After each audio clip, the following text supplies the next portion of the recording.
เจ็ดบ่มา7 เมตรอยู่ครับประมาณนี้ได้เงินตู้โจยจ้ะเนาะ7 เมตรเบิ่งหาบัดนี้7คูณ5อายุหันบ่7คูณ5ก็โอเคอยู่7คูณ5แม่นบ่มันใจบ่ว่า7คูณ5ประมาณนี้นะคือว่า6บ่เอาจะเอาไว้ด้วยบ่คำล่ะนี่แหลมๆมานี่ไม่ก็น่ะ7 6ว่ากันน่ะโอ้หาก็ได้อยู่เนาะมีบ่ได้อยู่มีบ่แม่ก่อนเนาะข้าวๆเนาะบาดเบิ่งเฮาสิตั้งได้เฮาก็จังนั้นในบ่ใหญ่บ่น้อยเนาะธรรมดา2คนพอลูกแล้วสำรามันจะแม่จะแม่สำรา2คนพอลูกอยู่นี่โอ้ขอโทษพี่บัดนี่โอ้เพิ่นพี่น้องเอ้ยเปิดภาพเปิดคลิปมากับทางสร้างแก้วเพิ่นกำลังตอกลักเนาะตอกลักเบิ่งสถานที่จะยกตั้งเสาพี่น้องเอ้ยเนาะเอาข่าวทักทายสบายดีเด้อเนาะสบายดีพ่อแม่พี่น้องเบิดสู่คนพอๆกับซ่องบ่แซนอีกแล้วพี่น้องเอ้ยตอนค่ำๆเนาะแล้วก็เรื่องภาคตาดพี่น้องเอ้ยเนาะมี FC หลายท่านเพิ่นคอมเมนต์มาอยู่เนาะว่าคือบ่เอาไปตอกใส่อันไปแอมพาหมองคำลานอนนะพี่น้องเอ้ยเนาะว่าสิเอาไปตอกอยู่แต่ว่าเฮายังบ่ทันได้ตอกพี่น้องเอ้ยช่วงนึงนี่ครับเพิ่นยังคาเวียกเฮ็ดเรื่องของนุ่งของน้ำเนาะก็เลยยังบ่ทันได้พากันเฮ็ดพี่น้องเอ้ยเนาะมีแต่ว่า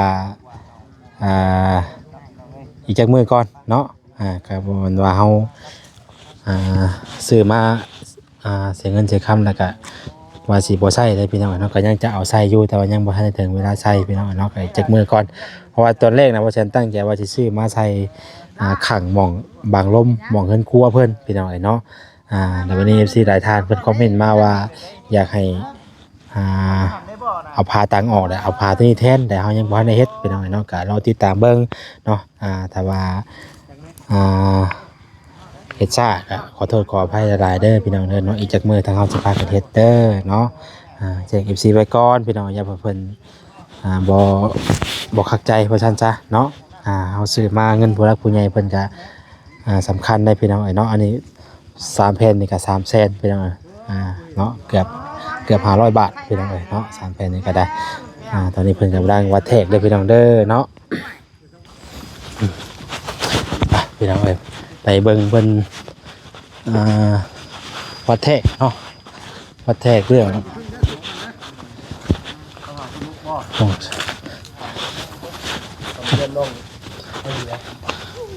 คิดก่อนได้เรื่องเรียนเด้อเรียนลงไงดี เงินตู้โจยเท่าไรจังเม็ดบ่เจ๊ เพิ่นตู้โจยนะ7คูณ6นี่แหละหรือว่า7คูณ5นี่แหละ7คูณ5ประมาณนี้นะลูก5คูณ6มันอยากคือฉันกว่าเนาะเอาเจ็ดบ่มา7 เมตรอยู่ครับประมาณนี้ได้เงินตู้โจยจ้ะเนาะ7 เมตรเบิ่งหาบัดนี้7คูณ5อายุหันบ่7คูณ5ก็โอเคอยู่7คูณ5แม่นบ่มันใจบ่ว่า7คูณ5ประมาณนี้นะคือว่า6บ่เอาจะเอาไว้ด้วยบ่คำล่ะเอาค้อนตอกก็ได้ฮะจังเม็ดคูณจังเม็ดนี่แทกมึงด้วย7เม็ดเด้อพี่น้องเด้อ7คูณ5นี่แหละ7คูณ5เอาลูกมันมีบ่ไม้แหลมๆไม้นึงนะไม้แหลมๆพอคำลาเอ้ยหาไม้เด้ๆนี่ตอกนี่เนี่ยนี่นี่ได้นี่แหลมมานี่ไม่ก็น่ะ7 6ว่ากันน่ะโอ้หาก็ได้อยู่เนาะมีบ่ได้อยู่มีบ่ก่อนเนาะข้าวๆเนาะบาดเบิ่งเฮาสิตั้งได้เฮาก็จังนั้นในบ่ใหญ่บ่น้อยเนาะธรรมดา2คนพอลูกแล้วสำรามันจะแม่จะแม่สำรา2คนพอลูกอยู่นี่โอ้ขอโทษพี่บัดนี่โอ้เพิ่นเจ็บเนาะ ไม่แหลมเนาะเฮ้ย แม่สมมุติว่า ดึงเนาะ เข้าใจ ไม่ได้เห็นบ่ โอ้ย โอเคได้ใช่ไหมกะเพื่อหาเงินหาคำได้ก็ไปทั้งนั้นเนาะ อ้าวตอนนี้ก็กำลังวัดแทก นี่คือว่าวัดแทกเบิ่ง วัดแทก แม่น หมองจะตั้งเสาเฮือนคำหลาเด้อพี่น้องเด้อเนาะ แต่ว่าห้องกว้างทั้งนี้เขายังไม่ได้ดึงเลยครับ จับจุดมันจะเยอะ ดึงไป เท่าไรก็ ไม่ให้มาพี่บัดนี้โอ้ยมาพี่บัดนี้ 6คูณ5บ่ 7 คูณ 5 7คูณ5บ่ คูณห้า หรือว่าเอา6บ่เนาะ ยาว เอา6แล้วบ่เถอะ 6โจ้เนี่ย 6คูณ7สิบ่ หกคูณเจ็ด เอา6คูณ7สินะ ยับออกมาอีกจ้ะหก เออ จังเลยจังเลยหก เพราะว่ามันคือเป็นแหลมๆมันน่ะ ขึ้นหน่อยแคบเนาะ มาอันนี้บ่แขนเด้อพี่น้องก็คิดเห็นเด้อ เอาอันเอา6คูณ7นั่นแหละ เอาหกเด้อเอาเดี๋ยวเราหกกับหกวันจันทร์นี่หกเจ็ดวันจันทร์นี่ เอานั่นบ่ หกเจ็ดตัวตรงเลยหกเจ็ดเจ็ดหก 6คูณ7 7ก็ 6 6คูณ7 หกเจ็ดเจ็ดหก คูณ7พอดีงาม ข้างหลังเอาออกบัดนี้เอาอีกออก 6คูณ7เพราะว่าหามันอยากนั่นอยู่เนาะมันอยากจ้อมอยู่เอาอีกเม็ดหนึงพอดีงามโลดนี่ นี่บ่นี่บัด 6นี่เนาะ ทำกันบ่ทำแล้วอั เอา น ก็แล้วเพิ่นยังขี่นั่นอยู่ คันคู่อันนี้มันนั่นเจ้าอ่ะ คันกู คันคู่นี่มันเจิด เอาชื่อตามคู่เลยบ่ อยากให้เพื่อนขับหลากกวางเนาะเอาบาทนี่ อย่าพ่วงหลายได้ช่างเพิ่นคิดชาเลย ว่ามันก็อีกเม็ดหนึงเนาะเฮาก็เอาอีกเม็ดหนึงเด้ แม่นแม่น หรือว่านี่ได้สายเจ้าคิดในไหน โอเคอยู่บ่โอเค คือว่าแหลม มันขึ้นแรงวงจอยอยู่นะสำหรับเฮาจะเบิ่งกันนะ แดมแล้ว ก็ต้นถึงแล้ว เออ ทุกคนเลยเนาะ เออ แม่ว่าคำลาถือเลขเด็กก็ไปก็ทั้งนั้นเขาเดียวเป็นเฮือนใหญ่เลยป่า ดึงบอกว่าพี่ดึงกด สวัสดีครับล่ะ ถือเลขแล้วอันนี้ สวัสดีโอ้ย เลขนี่เลข ดึงเงินเดือน นะ ตัวออกมา ฮะ ได้ เฮ้ยอ่ะ เลขหวยพัฒนาเพิ่น เลย ที่แล้วจันทร์แก้ว สถานที่คือว่ามัน พอดีงามเนาะ บาดมือ พอดีงาม เราแซนว่าเอา มาอีก ครบกว้าง ทางนั้นให้มัน 5เมตร ทางบ้าน อ่ะ ความยาวเอา7เมตร คุมกว้าง ความกว้างนะ6 คุมยาว7 ยาว7 โดย ทางนี้เฮาไล่เป็นกว้างๆเด้ ทางนี้มันเป็นทางยาวนี่ บ่ได้เด้อฮะ บ่ได้ ทางหลังก็ พิ บ่ ธีก ได้ รต้องถามคนทางไฟต้องถามเขาห้องน้ำอย่างเดียว พอดีงามว่าซั่นว่า เขาต้องไปบ่ได้แล้วทางนี้ ถอยยับออกไปมาอีกเนาะ เอาแต่ว่าชำนี้ไว้ก่อน แม่น มือเฮาสิเฮ็ดเฮาจังชุดขึ้นบัดนี้ สู้ได้อยู่ 2เมตรก็ได้นะถ้ามาตั้งเฮือนน่ะสู้บ่ได้เนาะ ค่ะชูตอนนี้ยังได้อยู่ได้เนาะ เพราะว่า เลย ได้อยู่ ชุดมาเทิงพี่กะมันบ่ได้ถือกับโทนดอก ได้อยู่นี่ได้อยู่ได้อยู่ มองจะตั้งเรือนคำละได้พี่น้องเด้อเนาะ ประมาณนั่นแหละประมาณเมตร 7คูณ6 6คูณ7เนาะ ประมาณ2เมตรก็ยังได้นะดีอยู่อ๋อพอดีผมลองได้เนาะลองจะลุกนี่ลุกดิเอากินเอามาถมเอาคักปัญญังบาด อันนี้ใช้หมดเลย มาทำลาแล้วต้อง ตัวไหน นี่หินโพนนี่เนาะ เจิญนั่นแหละติบ่ปลุกเสร็จพ้นแต่ว่าเจิญพ้นมาใส่คือเก่า โทนมาใส่ แต่ว่ามันก็บ่เป็นหยังมันม่วนพอกกันเด้ บ่เป็นหยัง อ่า บ่แต่ว่าผู้ใหญ่เพิ่นว่า ม่วยกวม บ่ตั้งกวมแล้ว อ่า คดีเลยบัด แม่น นั้นนะ ดินทมได้ โดย ดินทมไร่ดิน เร็วพวกเขาขุดเราสิขุดโพนเนาะเขาขุดเอาดินถูก เอาคุณ มาบ่บัดนี้ก็บ่เป็นหยังบัดนี้อันซั่นก็ห้วย มีพ้นปวกอยู่เฮือนก็สิได้มั่งเฮือนออกได้ซะ คือความหมายเพิ่นก็พยายามปลวกกินเฮือน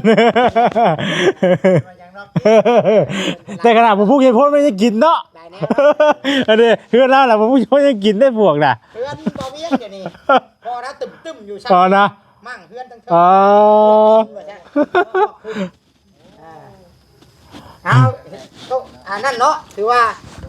เห็นดีเนาะเห็นดีตามนี่เนาะว่าแสนเนาะ โดยโอเคแล้วผู้ดีงาม ถามมึงบอกคำลาก่อน เด้อบ้าน มั เนาะ กอยู่บ่วังนี้นะ เลิกไปสร้างผู้ตั้งเนาะ เราจะสร้างจะสร้างบัดนี้เนาะ ตั้งอยู่เลยตั้ง ตั้งใส่คือเธอสร้างตั้งแล้วข่อยสิย้ายบ่ได้คือกัน นอนเนาะ ตั้งแล้วช่วงเขาหาเมื่อได้เห็นเลย อืม ตั้งเรื่องด้วยเอาเมื่อเลย เอาเว้อเลย ทำกันโลดติ ไปจะได้บัดนี้คำล่ะบาง สบายดีเด้อสบายดีเด้อ แกงเนาะอ่ะ เด้อสบายดี มาเลย สบายดีเด้อเด้อเด้อ ส ส บา บาย ย ดี ดี ไปจิตได้ถือให้ อ่า ถือว่าเห็นดีเนาะเห็นดีตามนี่ตามที่บ่แซนว่า6 คูณ 7 6 7 7 คูณ ๆแม่ขอบคุณ7ก็ได้7 6 ที่บนที่ล่างก็ขึ้นเอาพี่น้องวันจันทร์ เสีย นี่ กันอีกแล้วบาดนี้เนาะ 6 7 7 6 ก็คอมเมนต์กันเข้ามาพี่น้องเนาะว่ามันเป็นจังไดเนาะถ้าว่าให้เฮายับเอาอีกก็ยับเนาะถ้าว่าให้ยับเขาอีกก็ยับมันบ่ได้อีกตาม ตามเนาะ แม่นก็คอมเมนต์กันเข้ามาได้พี่น้อง ผู้รักผู้ใหญ่เพิ่นได้ซะเพิ่นว่าได้ อันนี้คือเฮาข้าวๆให้เพิ่นเบิ่งเดี๋ยวมื้อแลงเพิ่นเบิ่งคลิปแล้วก็ให้ เพิ่ เพิ่ น น พิจารณาเบิ่งก่อน เมื่อเฮาสิถามเพิ่นอยู่ ค่ะว่า อืม ก็อิงตามทางผู้รักผู้ใหญ่เพิ่นพร้อมเนาะค่ะว่าแล้วแต่เพิ่นว่าให้เอาสำไรเฮาก็สำนั้นพี่น้องเนาะ อันนี้เฮาแทกกันเบิ่งเด้ แค่คร่าว ข้าว ๆ สมมุติว่าเพิ่นว่าโอเคได้แม่นความบ่แสนแม่นความลุงแก้วตุชิดอิหยังก็เฮาก็ตามนี้เลย มีแต่ว่า เอาคน7เลย แม่นมีแต่ว่าคันสิตั้งเสาก็สิยับขึ้นมาหน่อยหนึงคือลุงแก้วบอกเพื่ออนาคตบัดอยากเฮ็ดเรือนครัวข้างหลังอีก มันสิบ่ได้มันจุได้เด้ มันจุเลยเด้ ยันนับขึ้นอีกจัก หรือว่า 2เมตร 8บ่หรือว่า6คูณ8บ่หรือว่าจะได้2 9บ่หรือว่า6คูณ9บ่ยิงยาวอีกเด้ มายืดเฮือนเอาได้บ่แสนยับขึ้นเทิง นี่ โอ้ยยับพื้นที่ไปเชื่อ ยับพื้นที่ขึ้นเทิง โมเมนต์ว่าอันสิยับอันขยายออกเลย บ่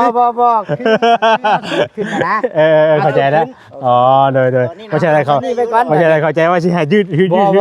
ขยายขึ้นออกอีกได้ อ๋อ6 7 9มันจะโตมัน12เท่าเลยนะมันหลังใหญ่เลยเนาะ มันหน่วยแล้วติ มันเฮาสิย่านเฮือนบ่ได้ กำลังแม่นแหละแม่น เฮ็ดหลังใหญ่ เนาะ นะครับพวกย่านเฮือนบ่แล้ว เนาะพี่น้อยขึ้นแลดแท้นี่เนาะ เขาคมป้าใช่ปะ เอาห่มปะคุยกันอยู่ห่มปะเนาะ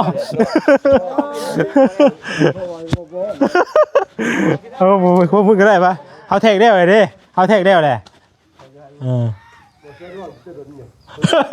ยังไงมาใช้พ่อตลอดเลยดิมาจิต กินหน้าใช้ห่มติดบัดนี้ นี่ได้บาดนี้คือสิได้คุย มาเซนตั้งไว้นี่ก่อนเอาโทรศัพท์มาฝากไว้นี่ก่อนต้นนึงสัญญาณก็ได้แต่อยู่นี่เนาะสัญญาณกันเนาะ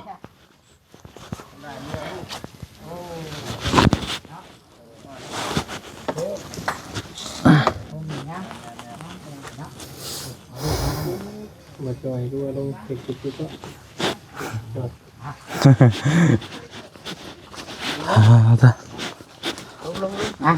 ชิญ ฮ้อนไปทางเอ้ยเนาะพาคำละมา คือว่า เห็นบ่ เนาะกล้องแบบนี้ เจ้ามาพี่กี่ได้เชิญกองเจ้า ได้อยู่ได้ได้บ่ได้เลยเนาะมีอย่างอยากเพิ่มเติมอีกบ่บัตรนี่ผู้ใดมีอย่างเพิ่มเติมก็เพิ่มเติมบ่ได้ มีแต่ใส่ซื้อเครื่องอุปกรณ์เข้ามามีเพิ่ม มีได้เพิ่มบ่มีแต่ให้ซื้ออุปกรณ์เข้ามาแล้วเนาะ อันนี้คืออยู่ในค่าสร้างเท่าไหร่ก่อนที่เฮาพากันเทกนี่นะ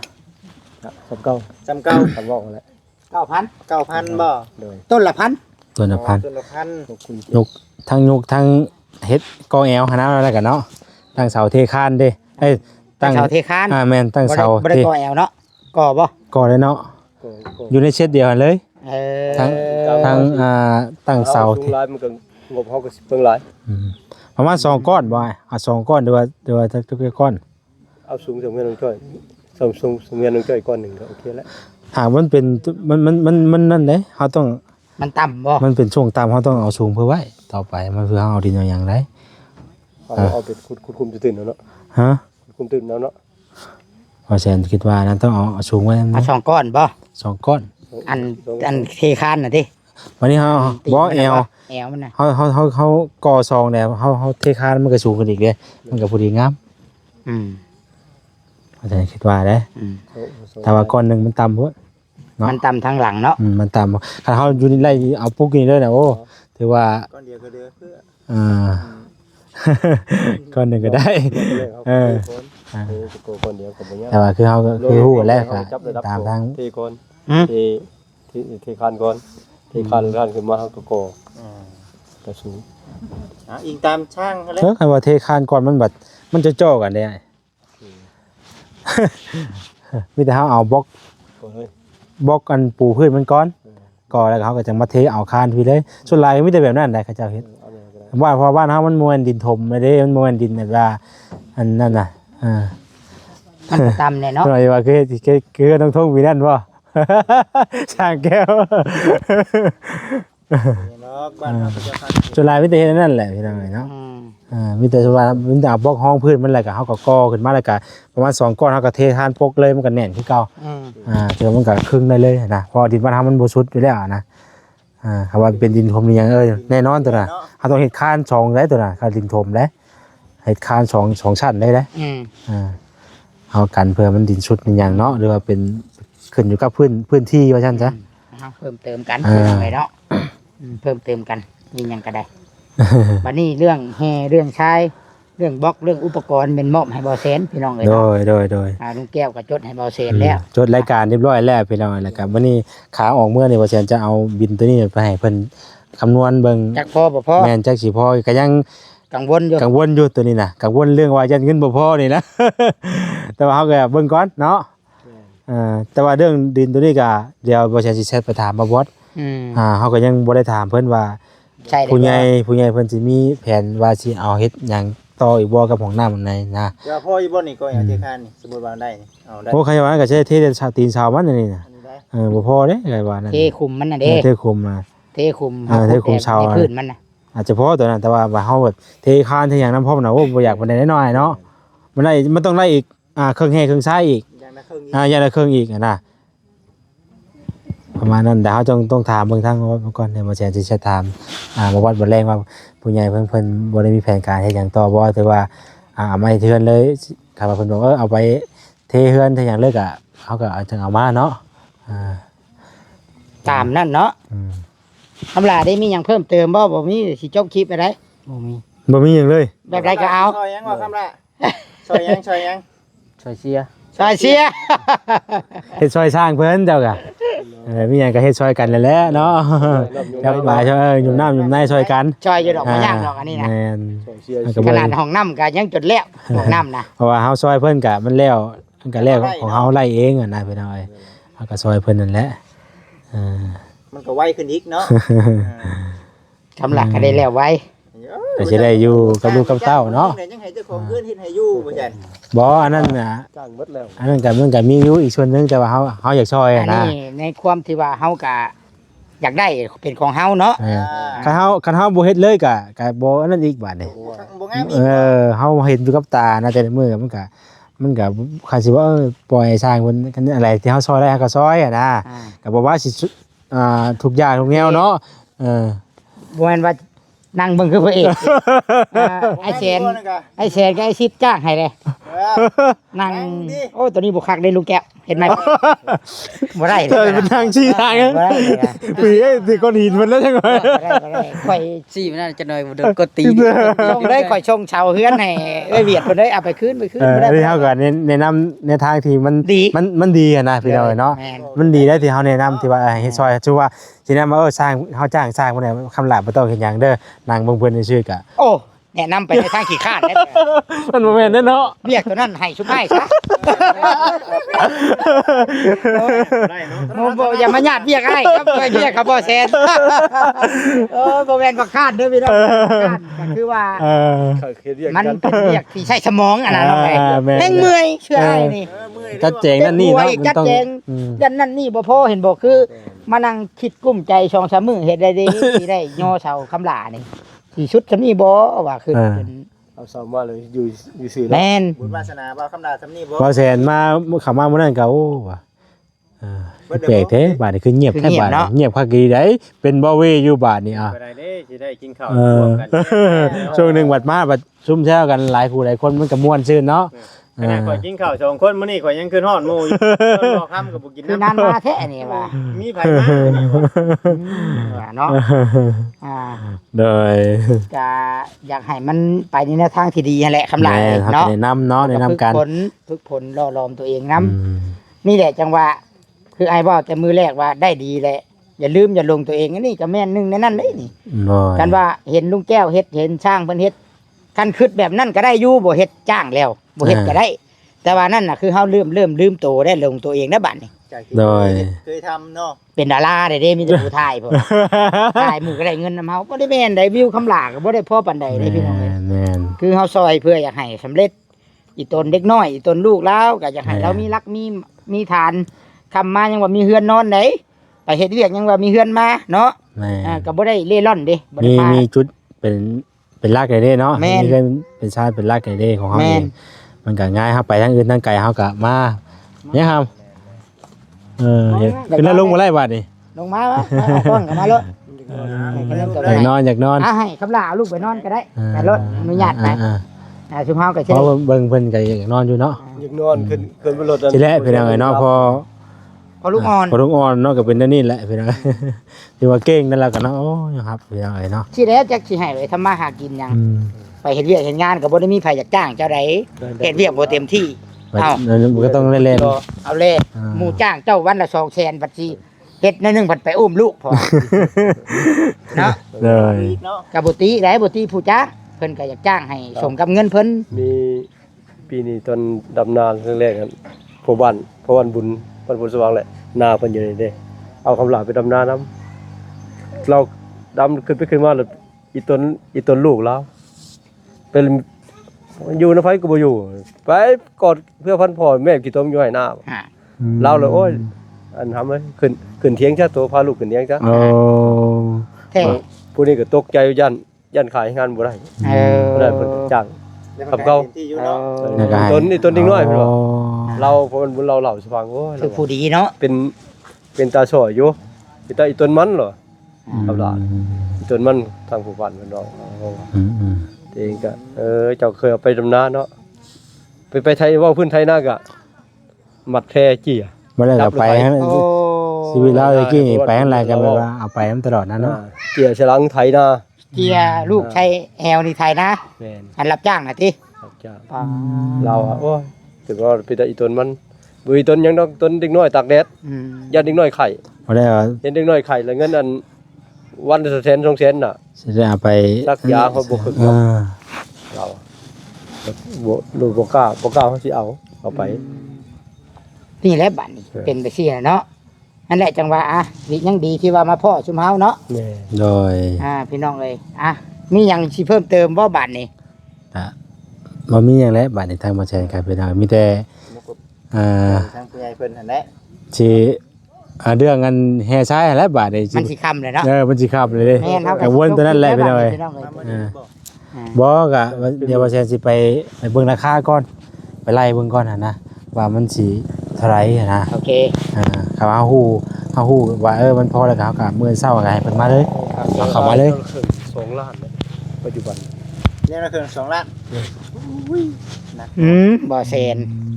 พอบ่บาท 2ล้าน อาหารเข้าเลย 4,000พุ่นบ่ 2ล้านน่ะ 3,000 อาหาร 3,000พุ่นบ่ ว่าไปบักหลาย 3,000แม่น 36ก็18 4โห 4ได้ เนาะ เนาะ 3,000เหลือขาด 4 3,000ปลาย3,500 2ล้านเหลือไปอยู่50 ตะกี้มีแต่ละตะกี้เครื่องเฮงซ้ายประมาณล้าน7ล้าน8ล้าน8 3,500ไล่รถ 3,500 3,500บ่ เกือบ 4,000ไล่รถ อ๋อ ไล่4,000ก็ได้อ่ะ 4,000เลยก็ได้เอา อ้าว วันนี้เป็นพวกเล็กพวกบล็อกอีกบล็อกก็ก้อนเท่าไหร่ 4,000 5,000มาจักบ่ 1,000 โอ้ก้อนละ5,000 เล็กเช่นอีกบัด โอ้จักสิได้หยังไง เล็กเส้น แต่ก็ย่าเฮาก็ รวดพร้อม เฮาก็เอาซ้ำที่แบบว่าจังไดก็ให้ทางสร้างเพิ่น ไม่กบพา ปูนเนาะ ตัวนัก ไม่กบพาได้สิเบิดได้ ไม่กบพาได้นักได้ เอาว่า10กูแพนมาจักบ่ไอ้10กูแพนมาแล้วก็มันล้านปลายผู้เท่านั้นก็เนาะ นักเติบอยู่ปูนอีกเด้บัด ปูนอีกบัดนี้ ปูนนี่ อ๋อ ใช่แต่ปูนแดงบ่ มัน ปูน ประ เขีย มาว ณ ก็ได้ จะว่า เนาะ 4 5 6ล้านมันจักเนาะ ขยันเหยียบหมื่นพุ่นจักนี่ เนาะ หมื่นกลัวๆเลยหมื่น อ่า บวกกันพอดี โอ้พอ เนาะ บ่พอก็นั่นแหละเฮาก็จะแจงเอาตามงบจะแจงเอาตามงบ เอาตัวที่มันสำคัญ แม่น ก่อน นะเอาตัวที่มันสำคัญตั้งไว้เนาะ แม่นตั้งไว้จะได้ก็ให้พอแต่ว่าให้ได้ตั้งไว้ก่อนนะรับแรกอ่ะมันบ่พอในใดก็เฮาจัง